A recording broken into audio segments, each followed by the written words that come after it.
Contrastes con Mitzi Cordero. Iniciamos con el espacio de contrastes, como todos los días. Ya lo sabe, presentamos a las diferentes voces que hemos ido entrevistando aquí en Mega Noticias, los diferentes datos. Se lo presentamos a nuestra o nuestro invitado de cada tarde y él nos dice qué opina al respecto y sobre todo, bueno, pues si está de acuerdo o no. En esta ocasión saludo con gusto a Santiago Arroyo, él es especialista en energía y director de Ursus Energy. Muchas gracias, Santiago, por esos minutos con Mega Noticias.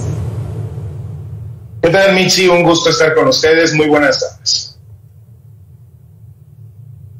Gracias. Oye, pues sigue siendo el tema, porque, bueno, a ver, enfocado en este espacio estamos hablando de si podemos llegar o no a la autosuficiencia. ¿Y por qué nos preguntamos esto? Porque el presidente de la República lo afirmaba el año pasado, si mal no recordamos todos y todas, estos apagones que se registraron a principios del 2021, pues el presidente decía que los apagones sean, pues, esta enseñanza o que nos deje bien claro que debemos ir hacia la autosuficiencia. Pero, ¿qué debería hacer México para poder llegar a ella? ¿Es suficiente con esta reforma eléctrica que se está proponiendo? ¿Qué opinas?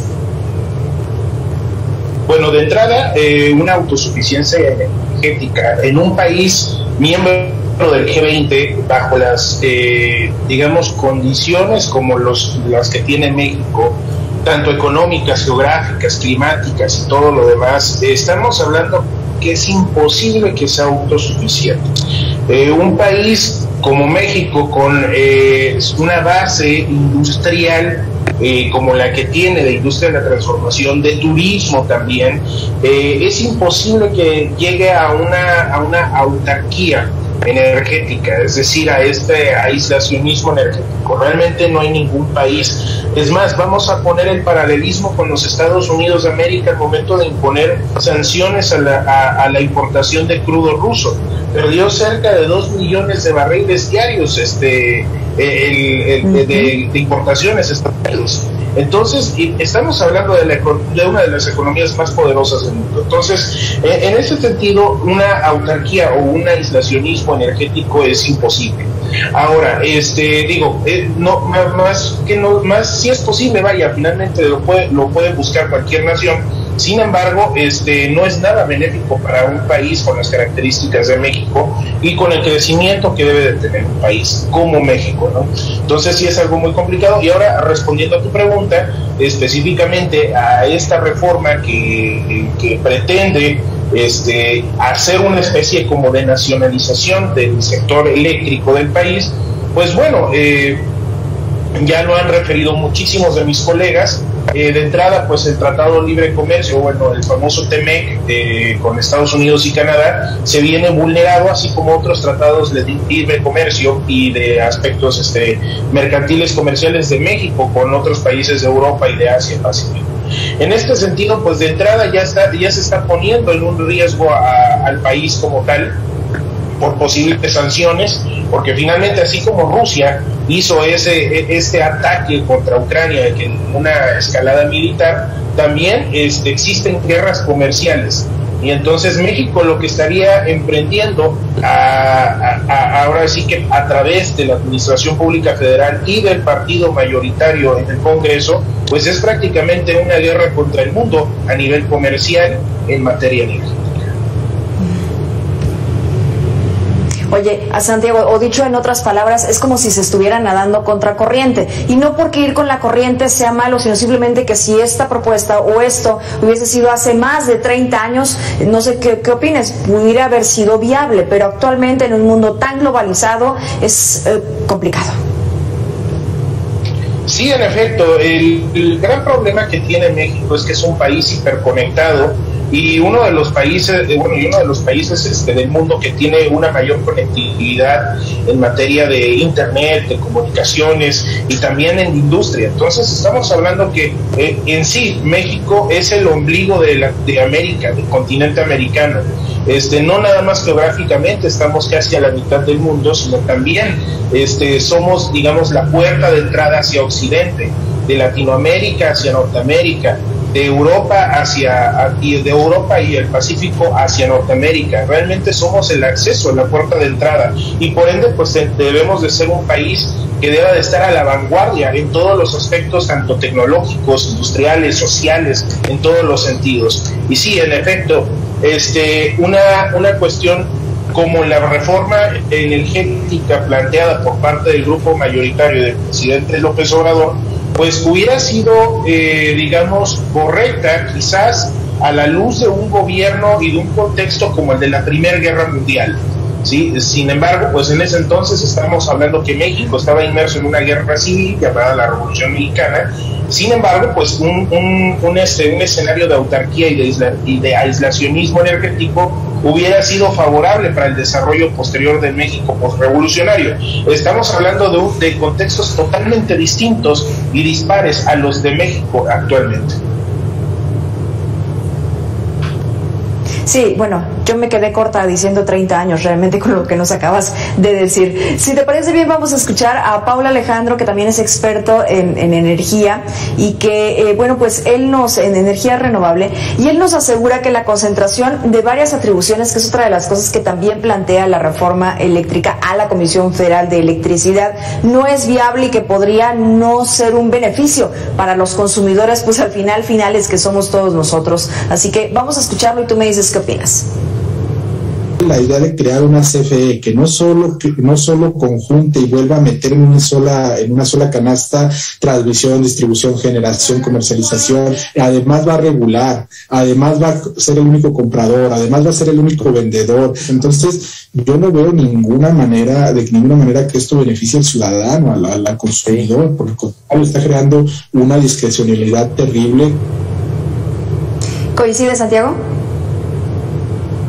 En efecto, digo, hay un derivado muy valioso de lo que comenta Paul, mi colega y amigo Paul, en ese sentido.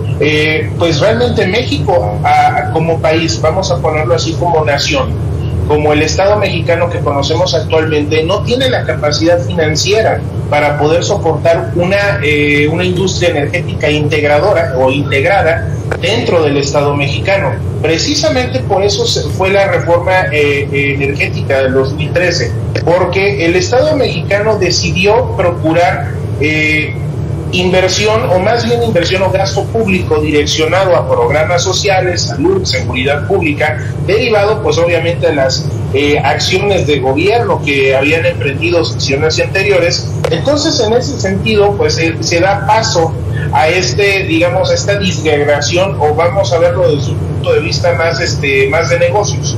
Estamos hablando de una diversificación. ¿Qué es lo que hace el Estado? Mantiene lo que el Estado considera que es de seguridad nacional, que vendría siendo el Sistema Eléctrico Nacional, el Sistema Nacional de Transmisión y Distribución, y las demás actividades las confiere hacia, ¿cómo se llama?, el sector privado en una participación concurrente. Por eso se le llama principio de concurrencia a este pequeño detalle que hay ahí en el artículo 25 de la Constitución, y que fue uno de los que se vulneró con la primera reforma de la ley de la industria eléctrica. En este sentido, es lo que se hace por parte del Estado mexicano, y de igual manera se disgrega del Estado mexicano como tal a las empresas productivas del Estado. ¿Con qué finalidad? Para dejar de mantenerlas. El Estado mexicano prefiere mantener a las personas en una situación de vulnerabilidad, en combate a la pobreza, a seguir manteniendo a los trabajadores sindicalizados de las empresas productivas del Estado y también a los empleados de confianza. Entonces lo que hace es, CFE, Pemex, tú encárgate de atender a tus trabajadores, sus responsabilidades laborales y obviamente todo el pasivo laboral, encárgate tú de ello y vuélvete productiva. Finalmente esa fue la jugada del gobierno, con tal de ver hacia otro lado, ¿no? Hacia el lado del aspecto social, y que sea esta concurrencia por parte de los privados con las empresas del Estado para que lleven a cabo estas acciones de desarrollo de la industria, cosa que se iba llevando a cabo de manera paulatina.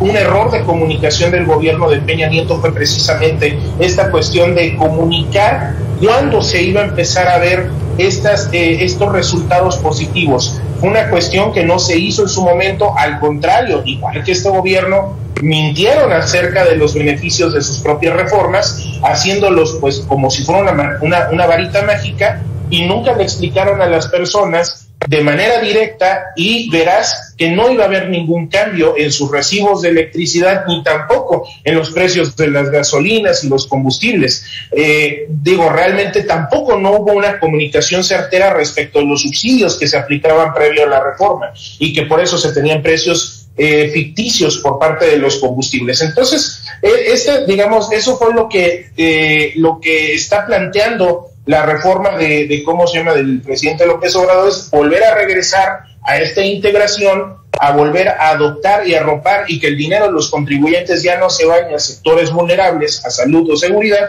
sino que ahora se decanten hacia mantener a las personas que trabajan en estas empresas productivas del Estado y a sus sindicatos.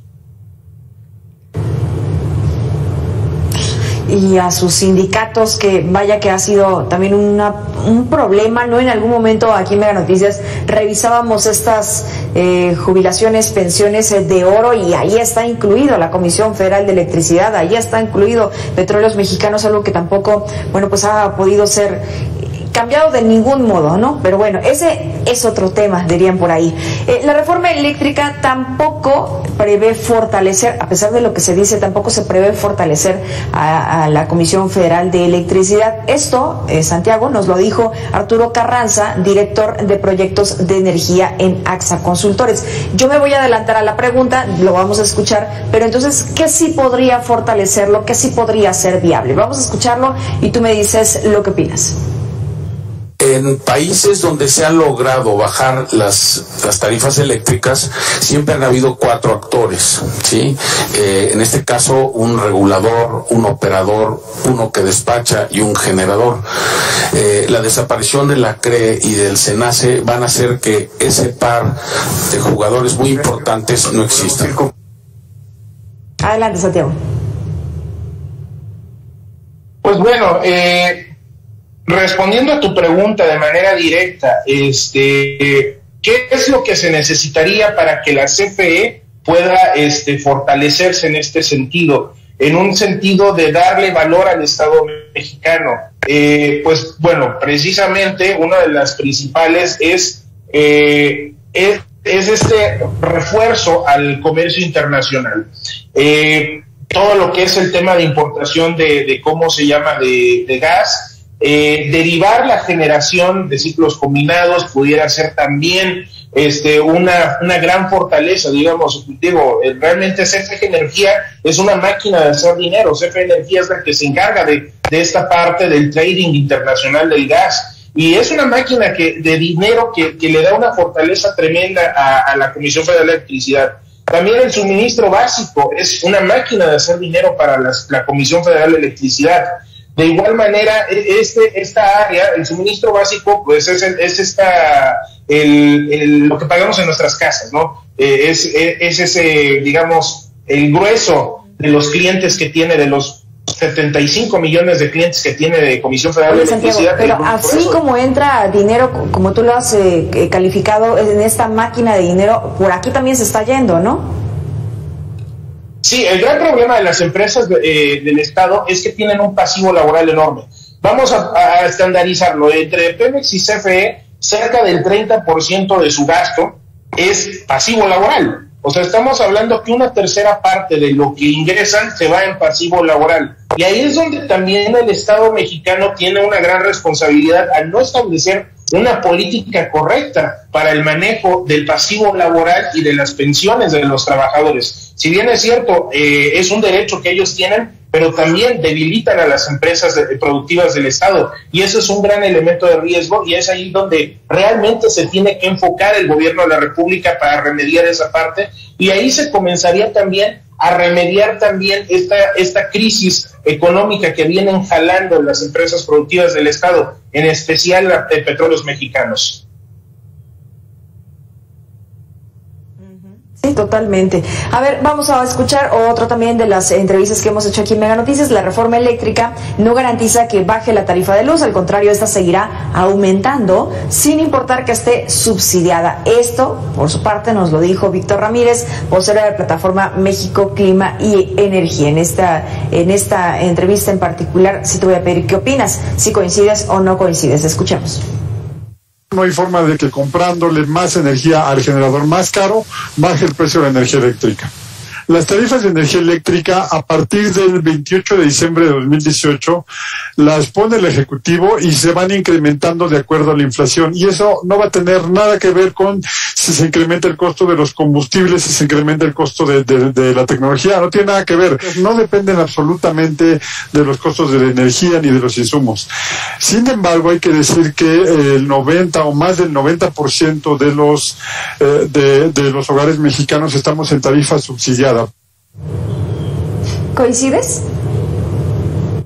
Totalmente, en efecto. Vamos a hablar un poquito más sobre este tema del despacho. Sí, el orden del despacho, que es parte de lo que está generando altos costos. Y este orden del despacho atiende a tecnologías. Finalmente, la CFE tiene en su haber de generación, porque realmente lo que, los dos componentes que hacen caro a un recibo de electricidad es generación y transmisión. Transmisión, ya sabemos que en el 2020, en plena pandemia, la Comisión Reguladora de Energía tuvo a bien aumentar en más de 800% las tarifas de transmisión. Esto hizo 800 veces más caro el recibo que nosotros pagamos. Y también ahorita, en el momento en que se hace este cambio de orden de despacho, de facto, a pesar de que existen suspensiones por parte de tribunales federales, es decir, las tecnologías que generan más barato, que es decir, son las tecnologías eólicas y solares, las renovables, las famosas renovables, o como les llama el gobierno, intermitentes, estas tecnologías son las más baratas, las que entregan la energía más barata. De hecho, según datos del SENACE, van alrededor de los $12 el megawatt contra $250 de otras tecnologías como la tecnología hidroeléctrica o la tecnología de diésel, ¿no? La térmica convencional, que son la mayor parte de las tecnologías que tiene Comisión Federal de Electricidad. Lo que buscan aquí en este sentido es darle espacio a estas tecnologías viejas que obviamente tienen un alto costo operativo, y esto genera incrementos a las tarifas de energía. Finalmente son costos que se trasladan, sí, no, y deja tú lo ambiental, exactamente. Estamos hablando de muchos componentes que hacen más cara la vida de las personas. Y entrando ahí al tema ambiental, que ya bien ahorita lo hiciste esta acotación muy importante. No nada más es ambiental, es de salud pública. Recordemos que no tener un medio ambiente sano, como en la Ciudad de México, por ejemplo, con la termoeléctrica de Tula, la calidad de vida de las personas se va disminuyendo. Las enfermedades crónico-degenerativas y respiratorias son muchísimo más frecuentes, y obviamente esto provoca que la gente tenga que gastar más. Entonces no es nada más el aumento del recibo de electricidad, sino también un aumento en el gasto para mantener la salud y no morirse.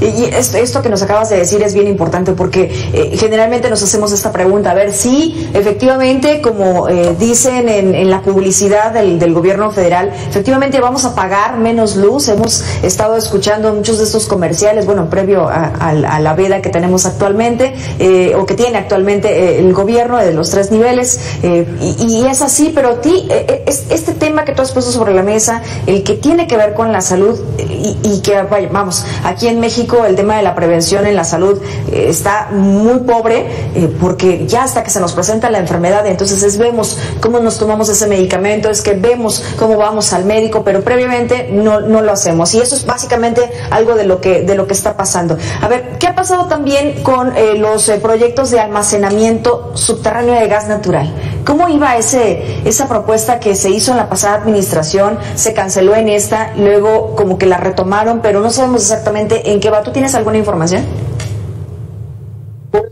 Pues realmente es lo que nos quedamos con estos proyectos de las cuevas salinas. Es un proyecto que se estaba barajeando en la coordinación entre la Comisión Reguladora de Energía y la Comisión Nacional de Hidrocarburos, que realmente la Comisión Nacional de Hidrocarburos es la que se encarga de cómo se llama, de toda esta cuestión, digamos, de exploración y de investigación para estas cuevas salinas o estas cuencas salinas en donde se pretendía almacenar gas natural. Realmente, como todos los proyectos en materia de hidrocarburos actualmente están frenados, ¿sí?